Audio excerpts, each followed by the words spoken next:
comme si le bien commun était une illusion.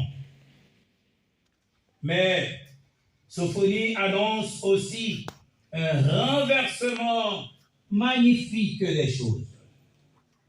Je cite, « Je laisserai chez toi un peuple humble et pauvre, qui prendra pour refuge le nom du Seigneur. » Sophonie chapitre 3, verset 12.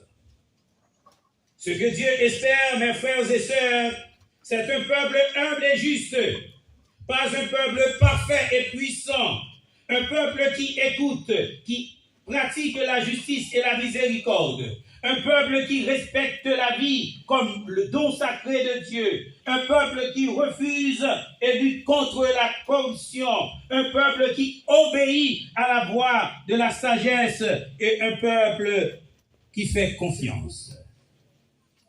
Chers élèves du CSCP, aujourd'hui, vous êtes invités à être ce reste humble au milieu d'une société haïtienne désorientée. Ce n'est pas la quantité qui change un pays. Et je répète, ce n'est pas la quantité qui change un pays. C'est la qualité d'un petit nombre de consciences droites. Je répète, ce n'est pas la quantité qui change un pays, mais c'est la qualité d'un petit nombre de consciences droites. Le collège Sacré-Cœur de Papaye doit être ce lieu où naît ce petit reste. Ce petit reste de jeunes qui refusent la corruption, de jeunes qui ne trichent pas, de jeunes qui ne se laissent pas séduire par la richesse et par la violence facile, et des jeunes qui savent dire non à ce qui détruit et oui à ce qui... Non à ce qui détruit et oui à ce qui... Allez plus fort, mes enfants. Non à ce qui détruit, mais oui à ce qui... Plus fort. Non à ce qui détruit, mais oui à ce qui... Non à ce qui détruit, mais oui à ce qui construit. Et le psaume 33 que nous avons écouté à travers la psalmodie nous apprend que Dieu écoute les petits qui crient.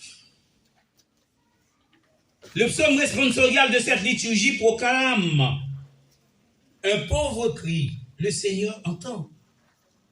C'est toute l'histoire d'Haïti, d'hier et d'aujourd'hui. Un peuple qui crie depuis longtemps, sans personne sur la terre pour entendre ses multiples cris, ses déboires et sa volonté de vivre comme peuple digne.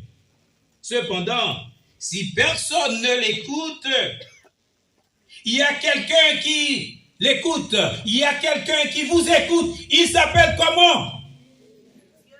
Il s'appelle comment?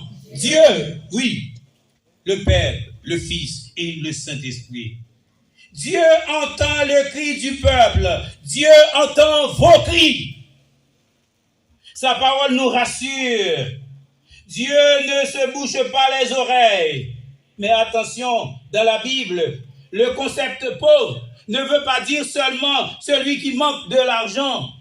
Le pauvre, c'est celui qui met sa confiance en Dieu parce qu'il sait que seul, il ne peut pas tout faire. Il s'abandonne entre les mains de son Dieu. Le pauvre, c'est celui qui refuse l'orgueil.